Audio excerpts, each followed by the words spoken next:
నమస్తే, welcome to Leo. YS Vivekananda Reddy గారి కూతురు తెలంగాణ హైకోర్టులో సిబిఐని ప్రతివాదగా చేరుస్తూ హైకోర్టులో పిటిషన్ అయితే వేయడం జరిగింది. అయితే దీన్ని రోజువారీ విచారణకు తీసుకోవాలని చెప్పి కోరుతూ చేస్తున్నటువంటి పిటిషన్పై ఎలాంటి ఉత్తర్వులు రానున్నాయి, అదే దీని గురించి మనతో మాట్లాడడానికి సీనియర్ జర్నలిస్ట్ డివి శ్రీనివాస్ గారు ఉన్నారు. వారిని అడిగి తెలుసుకుందాం. సార్ నమస్తే.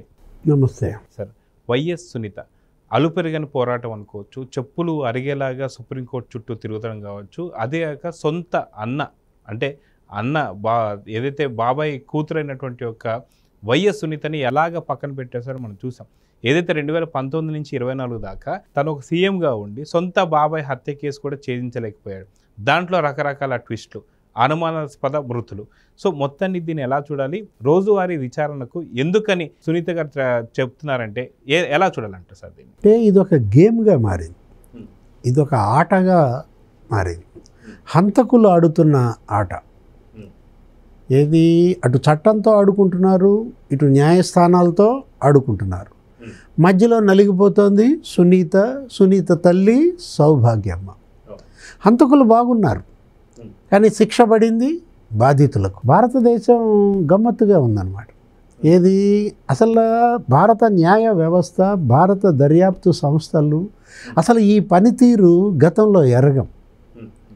ఈ విధమైనటువంటి పోకడలు ఒక హత్య కేసులో, ఒక కిరాతక హత్య కేసులో, బ్రూటల్ మర్డర్ కేసులో అవినీతికి పాల్పడ్డాడు, అవినీతిలో దొరకకుండా తప్పించుకున్నాడు, లేదు ప్రభుత్వం కళ్ళు గప్పాడు, ఆస్తులు జప్తు చేశారు, జప్తు చేసిన ఆస్తులు విడిపించుకున్నారు. ఇదంతా ఒక సెక్షన్. దాన్ని వదిలేయచ్చు, పట్టించుకోకపోవచ్చు, అది నా ఆస్తి కాదు కదా అనుకోవచ్చు. ఇదేంటి, ఇది కిరాతక హత్య. ఇది ఒక ముఖ్యమంత్రి తమ్ముడిని, ఒక ముఖ్యమంత్రి బాబాయిని సొంతింట్లో సొంత మనుషులే సొంతూళ్ళో చంపేశారు. 7 గొడ్డలి దెబ్బలు. హంతకుల ఆట. అరే మొన్నటిదాకా హంతకులు ఎవరో తెలియదు, అసలు అది మిస్టరీ అన్నారు.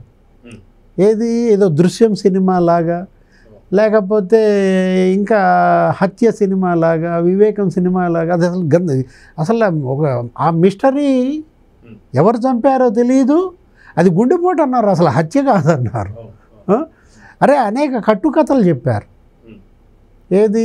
ఏదో మహమ్మద్ అక్బర్, లేకపోతే ఏదో ముస్లిం భార్య, ఆయన సంబంధాలు అంటగట్టారు, అక్రమ సంబంధాలు అంటగట్టారు. ఇప్పుడు హంతకులు ఈ తల్లితో ఆయనకి ఉందనో, లేకపోతే ఇంకా ఈ రకంగా రకరకాల చిలవలు పలవలుగా గుండెపోటు అన్నారు, నారాసుర రక్త చరిత్ర అన్నారు.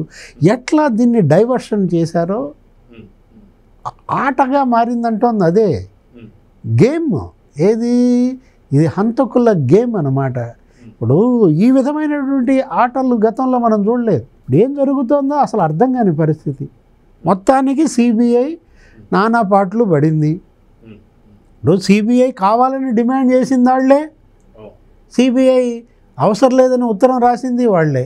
ప్రతిపక్షంలో ఉన్నప్పుడేమో కావాలని డిమాండ్ చేశారు, ముఖ్యమంత్రి అయినాకేమో జగన్మోహన్ రెడ్డి అవసరం లేదన్నాడు. గేమ్ కాదా? ఖచ్చితంగా. ఇప్పుడు మీ బాబాయిని చంపారన్న విషయం నీకు తెల్లారుజామునే తెలుసు, నువ్వు మేనిఫెస్టో కమిటీ మీటింగ్లో ఉన్నావు, కానీ హుటాహుటిన డెడ్ బాడీ దగ్గరికి వెళ్ళావు, రోడ్డు మార్గాన 8 గంటల తర్వాత వెళ్తావు, సూయిసైడ్ నోట్ అంటారు, ఏదో లేఖ దొరికిందంటారు.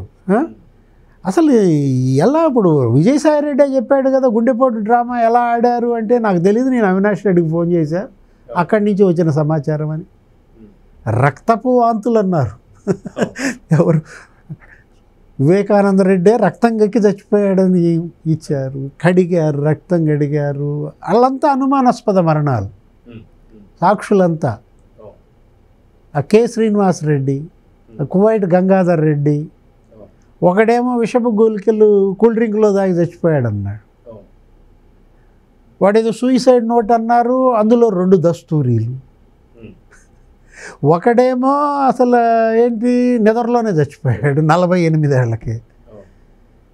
10 కోట్లు ఈ నేరం ఒప్పుకుంటే ఇస్తానని ఆఫర్ ఇచ్చారని అతనే వాంగ్మూలం ఇచ్చాడు సిబిఐ. 36 ఏళ్లకే ఒక డాక్టరు చచ్చిపోయాడు. వాగ్మూలం ఇచ్చిన తర్వాత ఆయన వయసు 36. ఈ కడగటం, లేకపోతే ఈ కట్లు కట్టడం, లేకపోతే ఈ బట్టలు మార్చుకోవటం, ఈ ఆసుపత్రి యజమాని ముఖ్యమంత్రి గారి మాంగారు మరి 76 ఏళ్ల వయసు, ఆయన కరోనాతో చచ్చిపోయాడు అపోలోలో. కరోనా వచ్చిన విజయసాయిరెడ్డి బతికాడు, కరోనా వచ్చిన ఆయన చనిపోయాడు. ఇప్పుడు నిన్న ఎందుకు ఆ వాచ్మెన్ ఉదంతం, ఏది రంగన్న కాలికి గాయమైందన్నారు, స్లో పాయిజనింగ్ అంటున్నారు. దాని మీద సిట్ వేసిన పరిస్థితులు, అంటే కథలు ఎలా కథనాలు పుట్టిస్తున్నారు, ఎలా ఆడుకుంటున్నారు. మనం అన్నది అదే, ఏది ఇది హంతకుల ఆట, చట్టంతో న్యాయస్థానంతో. ఎందుకని చట్టం తెలుసుకోలేకపోతుంది? కళ్ళు మూసుకుందేం చట్టం? ఎందుకని న్యాయస్థానాలు మేల్కొనడం లేదు ఇప్పటికి కూడా? ఏం సందేశం ఇస్తున్నారు వీళ్ళు సమాజానికి? బాధేస్తుంది అన్నమాట. సునీత ఒంటరి పోరాటం నిజంగా హ్యాట్స్ ఆఫ్. ఏది ఇవాళ కూడా పిటిషన్ వేసిందంటే, అమ్మా నీ ఓపిక్కి లాల్ సలాం. ఇక్కడ మనం చూసుకుంటే సిబిఐ పైనే ప్రతివాదిగా వేయడాన్ని ఎలా చూడాలి? ఎందుకంటే గతంలో కూడా చూస్తే సిబిఐ కూడా దీంట్లో బాధితులు రాని మనం చెప్పుకోవాలి. ఏదైతే అవినాష్ రెడ్డిని అరెస్ట్ చేస్తానికి వెళ్ళినప్పుడు కర్నూలు హాస్పిటల్ చేసిన డ్రామా మనం చూసాం, అది వాళ్ళ హయాంలో ఉన్నప్పుడు. అదిగాక రామ్ సింగ్ గారి పైన కేసు ఒకటి నమోదైంది. సో రోజువారీ విచారణ కావాలని చెప్పి కోరుతున్నారు. సో త్వరితగతిన వేగంగా దీన్ని చూడాలని చెప్పి అంటారు. సో దీన్ని మొత్తాన్ని ఎలా చూడాలి? సిబిఐ కూడా ప్రతివాదిగా చేశారు అంటే కొత్త పిటిషన్లు దీన్ని ఎలా చూడాలంటే? అంటే సిబిఐ డబల్ గేమ్ కనపడుతుంది కదా. సిబిఐ ఎస్పీ మీదే వీళ్ళు కేసు పెట్టారు, రామ్ సింగ్ మీద బెదిరించారు. అయినా సిబిఐకి రోషం లేదా? భయపడి మీరు అరెస్ట్ చేయడానికి వెళ్ళి అవినాష్ రెడ్డిని 3 రోజులు గెస్ట్ హౌస్లో కర్నూలులో ఉండి వెనక్కి వచ్చేస్తారా? టెక్నికల్గా అరెస్ట్ చూపించేసి చేతులు దులుపుకుంటారా? అంటే ఇక్కడ అధికారం ఉన్న వాళ్ళ పట్ల ఒక రకంగా, అధికారం లేని వాళ్ళ పట్ల ఒక రకంగానా? ఇప్పుడు పిఏ కృష్ణారెడ్డి కేసు పెట్టాడు, సునీత మీద పెట్టాడు, రాజశేఖర రెడ్డి మీద పెట్టాడు, నన్ను ఒత్తిడి చేస్తున్నారు వాళ్ళ పేర్లు చెప్పమని. అసలు ఆ ఎస్పీ రామ్ సింగ్ మీద పెట్టాడు, 4 రోజులు ఢిల్లీలో చిత్రహింసలు పెట్టాడు అని, అది తప్పుడు కేసు అని రుజువైంది. ఏం చేసింది సిబిఐ? ఇప్పుడు అతనికి నోటీస్ ఇచ్చారు పోలీసులు స్థానికంగా పిఏ కృష్ణారెడ్డికి. What next? సిబిఐ ఏం తీసుకుంది చర్య దానిపైన? అన్ని వేళ్ళు సిబిఐ వైపు కూడా చూపబడుతున్నాయి. అంటే ఇక్కడ డబ్బు ప్రధాన పాత్ర వహిస్తోంది. ఇది డబ్బు కోసం జరిగిన హత్య కాదు, ఇదేంటి కడప ఎంపీ సీటు కోసం జరిగిన హత్య. కాకపోతే సుపారీ మాట్లాడుకున్నారు, 40 కోట్లు డబ్బు కూడా దొరికింది కదా, 1 కోటి రూపాయలు ఏమో డబ్బు దొరికింది. ఇప్పుడు దస్తగిరి నాకు ప్రాణాలకు ముప్పు ఉందన్నాడు. దస్తగిరి భార్య మొన్న గగ్గోలు పెట్టింది, మీ ఆయన్ని ఏడాదిలోపు నరికి చంపుతామని ఎవరో వాళ్ళు వచ్చి 2 బెదిరించారు, అవినాష్ రెడ్డి పేరు, ఎవరో ఇంకొకటి రవి అనే పేరు చెప్పారు. ఆ సునీల్ యాదవ్ నిన్నే అతను మాట్లాడాడు, మొన్న ఏంటి అతను ప్రెస్ మీట్ లాగా ఇచ్చాడు, ఛానల్ డిబేట్స్లో కూడా మాట్లాడాడు, అతని ప్రాణాలకు ముప్పు ఉందని. ఇప్పుడు సునీల్ యాదవ్ ఏంటి మొదట అరెస్ట్ చేసింది అతన్ని, ఫస్ట్ అరెస్ట్. జైల్లోనే అతన్ని బెదిరించారంట సహనిందితులు. వాళ్ళ నాన్న చచ్చిపోతే బెయిల్ కోసం అప్లై చేస్తే అంత తొందర ఏంటి అన్నారట. అంటే వీళ్ళు ఎంత కరుడు గట్టిన రాక్షసులు, ఆ హంతకులు, ఈ సహనిందితులు ఇప్పుడు పులివెందుల్లో అతన్ని బెదిరిస్తున్నారని. సునీత మొన్న వర్ధంతి, వాళ్ళకి ఇప్పుడు ఇది 7వ సంవత్సరం, చనిపోయి 6 ఏళ్ళు కంప్లీట్ అయిపోయింది. మొన్నే వర్ధంతి, దానికి వెళ్ళి ఒకటే బాధపడింది, ఏమని? శిక్ష నాకు మా అమ్మకి పడింది, హంతకుల్లో ఒకళ్ళు తప్ప అందరూ స్వేచ్ఛగా తిరుగుతున్నారు. ఇప్పుడు ఈరోజు ఆమె ఇచ్చినటువంటి ఈ పిటిషన్ సిబిఐ ఎందుకని 15 నెలలుగా విచారణ ఆపేసింది? రోజువారీ విచారణకు ఆదేశించమని కోరింది. హైకోర్టు ఏదో 4 వారాలు ఏదో వాయిదా వేసినట్టుంది దాన్ని.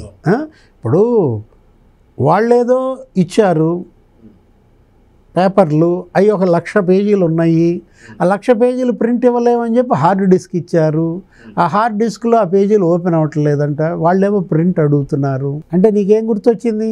జగన్మోహన్ రెడ్డి 12 సిబిఐ కేసులు గుర్తురాలా, 9 ఈడీ కేసులు గుర్తురాలా? 1,00,000 పేజీలు అనగానే మరి గుర్తు రావాలి కదా. 1,00,000 పేజీల్లో సిబిఐ ఛార్జ్షీట్లు, లేకపోతే ఈడీ ఛార్జ్షీట్లు, 7 జడ్జీలు మారారు. ఏది జగన్మోహన్ రెడ్డి కేసులో ఇంతవరకు. ఇక్కడ 6 మరణాలు, అక్కడ 7 జడ్జీలే మారిపోయారు. అవును అవును. అతను జడ్జి అంత స్టడీ చేస్తాడు, తీర్పిచ్చే టైంకి మారిపోవటమో లేకపోతే చచ్చిపోవటమో బదిలీ అవ్వటమో. అంటే వివేక హత్య కేసు కూడా జగన్మోహన్ రెడ్డి సిబిఐ ఈడీ కేసుల పరిస్థితేనా? అటకెక్కిచ్చేశారా ఏంటి? ఇప్పుడు వివేకానంద రెడ్డి హత్య కేసుని ఇవాళ అటకెక్కిచ్చేసినట్ల. అంటే డబ్బు ఇవాళ ప్రధాన పాత్ర వహిస్తుంది. డబ్బుతో చట్టం కళ్ళు కప్పుతారా? డబ్బుతో న్యాయం కళ్ళు కప్పాలని చూస్తారా? తెలుసుకోవాల్సింది న్యాయ దేవతే. ఏది వాళ్ళ ఆట ఆడతారు, ఎందుకంటే వాళ్ళు పెద్ద ఆటగాళ్ళు కాబట్టి. వాళ్ళ పనే అది. మంచి క్రీడాకారులు అనమాట. ఏది హత్యల్లో కావచ్చు, కబ్జాల్లో కావచ్చు, అవినీతి కుంభకోణాల్లో కావచ్చు, మామూలు ప్లేయర్స్ కాదు. కానీ మరి ఆట కట్టించాలి కదా. వ్యవస్థ ఏం చేయాలి? ఆట కట్టించాలి. మరి హంతకుల ఆట కట్టించే స్థాయికి మన వ్యవస్థ చేరుద్దా? చూద్దాం సార్. మొత్తానికి వైఎస్ సునీత వేసిన పిటిషన్పై రోజువారీ విచారణ జరుగుతుందా లేదో మరొక 4 వారాలకైతే విచారణ వాయిదా వేశారు. సో ఏం తీర్పు వస్తుందో చూద్దాం మరి. నమస్తే సార్. నమస్తే. Please subscribe to Leo News for more videos.